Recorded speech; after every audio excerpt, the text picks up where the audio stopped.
ಪ್ರಸ್ತುತ ಶನಿಯು ಕುಂಭ ರಾಶಿಯಲ್ಲಿ ನೆಲೆಸಿದ್ದಾರೆ. ಶನಿಯ ನೇರ ಸಂಚಾರದಿಂದ ಮಿಥುನ, ಕಟಕ ಮತ್ತು ಸಿಂಹ ರಾಶಿಯವರಿಗೆ ಹೇಗಿದೆ ತಿಳಿಯೋಣ. ಮಿಥುನ ರಾಶಿ.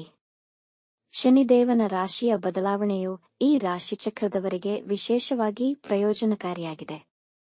ಶನಿಯ ನೇರ ಚಲನೆಯಿಂದ ನೀವು ವಿದೇಶಕ್ಕೆ ಹೋಗುವ ಸಾಧ್ಯತೆಗಳು ಇವೆ. ನವಮದ ಶನಿಯು ಭಾಗ್ಯವನ್ನು ನೀಡಲಿದ್ದಾರೆ. ರಹಸ್ಯ ರೀತಿಯಲ್ಲಿ ಹಣ ಸಿಗಲಿದೆ. ಪಿತ್ರಾರ್ಜಿತ ಆಸ್ತಿಯು ಲಭ್ಯವಾಗುವುದು.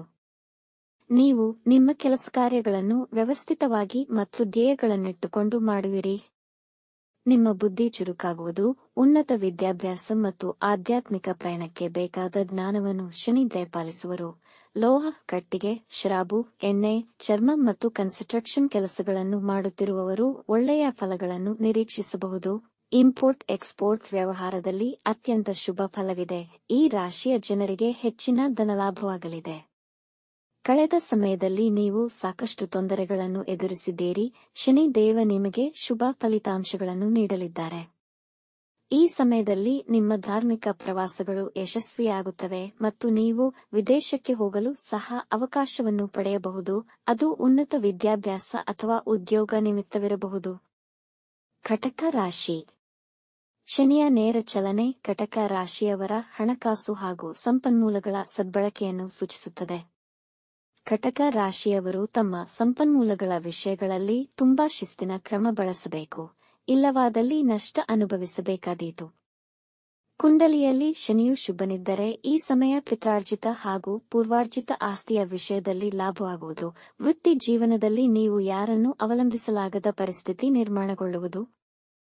ನಿಮ್ಮ ಮಾತಿನ ಮೇಲೆ ನಿಯಂತ್ರಣವಿರಲಿ. ಸಂಗಾತಿಯೊಂದಿಗೆ ವಾದಗಳಿಗೆ ಹೋಗುವುದನ್ನು ತಪ್ಪಿಸಿ, ಇಲ್ಲದಿದ್ದಲ್ಲಿ ಬಿರುಕುಂಟಾಗುವುದು. ವ್ಯಾಪಾರಗಳಲ್ಲಿ ಹೂಡಿಕೆ ಮಾಡಲು ತೀರ್ಮಾನಿಸುತ್ತೀರಿ. ಆದರೆ ಸ್ವಲ್ಪ ಸಮಯ ಅಂದರೆ ಮಾರ್ಚ್ 2025 ನಂತರ ನಿರ್ಧಾರಗಳನ್ನು ತೆಗೆದುಕೊಳ್ಳಿ. ಕೆಲಸದಲ್ಲಿ ಸ್ಪರ್ಧೆ ಇರುತ್ತೆ. ನಿಮ್ಮ ವಿರೋಧಿಗಳು ಬಲಶಾಲಿಯೇ ಆಗಿರುತ್ತಾರೆ. ಹಾಗಾಗಿ ಹೆಚ್ಚಿನ ಶ್ರಮಪಟ್ಟು ಕೆಲಸ ಮಾಡಬೇಕು. ಅಧಿಕಾರಕ್ಕಾಗಿ ವೃತ್ತಿ ಮತ್ತು ವೈಯಕ್ತಿಕ ಜೀವನದಲ್ಲೂ ಹೋರಾಟ ಆಗುತ್ತೆ. ಹಾಗಾಗಿ ನಿಮ್ಮ ನಿಯಂತ್ರಿಸುವ ವರ್ತನೆಯ ಮೇಲೆ ನಿಗಾ ವಹಿಸಿ. ಎಲ್ಲಾ ವಿಷಯಗಳಲ್ಲೂ ನಿರಾಳತೆ ಕಾಣಸಿಗುವುದು. ಈ ಸಮಯದಲ್ಲಿ ನೀವು ನಿಮ್ಮ ಜೀವನ ಶೈಲಿಯಲ್ಲಿ ಶಿಸ್ತಿನ ಮತ್ತು ಕ್ರಮಬದ್ಧತೆಯ ಕಡೆ ಗಮನಹರಿಸುವಿರಿ. ಸಿಂಹ ರಾಶಿ. ಸಿಂಹ ರಾಶಿಯ 7ನೇ ಮನೆಯಲ್ಲಿ ಶನಿಯ ನೇರ ಚಲನೆ. ಸಿಂಹ ರಾಶಿಯವರು ಕೆಲವು ಸಮಸ್ಯೆಗಳನ್ನು ಎದುರಿಸಬೇಕಾಗಬಹುದು. ತಂದೆಯೊಂದಿಗೆ ಭಿನ್ನಾಭಿಪ್ರಾಯಗಳು, ವೈವಾಹಿಕ ಜೀವನದಲ್ಲಿ ತೊಡಕು ಮತ್ತು ತಪ್ಪು ತಿಳುವಳಿಕೆಯಿಂದ ಸಂಗಾತಿಯೊಂದಿಗೆ ಮನಸ್ತಾಪ, ಪ್ರೇಮಿಗಳ ಮಧ್ಯೆಯೂ ಕಲಹ, ವಾದವಿವಾದಗಳು ಏರ್ಪಟ್ಟು ಕುಟುಂಬದಲ್ಲಿ ಅಭಿಪ್ರಾಯ ಭೇದಗಳಾಗಿದ್ದವು.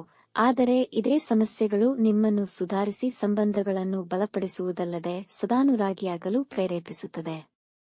ವಿದ್ಯಾರ್ಥಿಗಳು ಅಧ್ಯಯನದಲ್ಲಿ ತೊಂದರೆಗಳನ್ನು ಎದುರಿಸಬೇಕಾಗಬಹುದು. ಈ ಸಮಯದಲ್ಲಿ ಯಾವುದೇ ಪಾಲುದಾರಿಕೆಯ ಕೆಲಸಗಳನ್ನು ಪ್ರಾರಂಭಿಸಬೇಡಿ. ವೃತ್ತಿ ಜೀವನದಲ್ಲಿ ಒಳ್ಳೆ ಸಮಯವನ್ನು ಆಶಿಸಬಹುದು. ವ್ಯಾಪಾರ ವ್ಯವಹಾರದಲ್ಲಿ ಹೆಚ್ಚಿನ ಲಾಭ ಕಾಣಬಹುದು. ನಿಮ್ಮ ಸಹೋದ್ಯೋಗಿಗಳ ಸಹಕಾರ ದೊರೆಯುವುದು. ನಿಮ್ಮ ಪರಿಸರದ ಮತ್ತು ಸುತ್ತಮುತ್ತಲಿನ ಜನರ ಸಹಾಯದಿಂದ ನಿಮ್ಮ ಗುರಿಯನ್ನು ಮುಟ್ಟಬಲ್ಲಿರಿ. ಯಾರಿಂದಲೂ ಸಾಲ ಪಡೆಯಬೇಡಿ ಅಥವಾ ನೀಡಬೇಡಿ. ಮತ್ತೊಬ್ಬರ ಭಾವನೆಗಳನ್ನು ಅರಿತುಕೊಳ್ಳಿ ಹಾಗೂ ಸಹಾನುಭೂತಿ ಹೊಂದಿರಿ. ಪರಿಹಾರ: ಪ್ರತಿ ಶನಿವಾರ ಶನಿ ದೇವಾಲಯಕ್ಕೆ ಹೋಗಿ ಕಪ್ಪು ಎಳ್ಳನ್ನು ಮತ್ತು ಸಾಸಿವೆ ಎಣ್ಣೆಯನ್ನು ಅರ್ಪಿಸಿ. ಶನಿ ಚಾಲಿಸ ಪಠಿಸಿ. ವೀಕ್ಷಿಸಿದ ತಮಗೆ ಧನ್ಯವಾದಗಳು. ನಿಮ್ಮ ಅಭಿಪ್ರಾಯ ಮತ್ತು ಅನಿಸಿಕೆಗಳನ್ನು ಕಮೆಂಟ್ ಮೂಲಕ ತಿಳಿಸಿ. ಮಾಹಿತಿ ಇಷ್ಟವಾಗಿದ್ದಲ್ಲಿ ಚಾನಲ್ಗೆ ಸಬ್ಸ್ಕ್ರೈಬ್ ಮಾಡಿ, ಶೇರ್ ಮಾಡಿ, ತಪ್ಪದೇ ಬೆಲ್ ಐಕಾನ್ ಪ್ರೆಸ್ ಮಾಡಿ.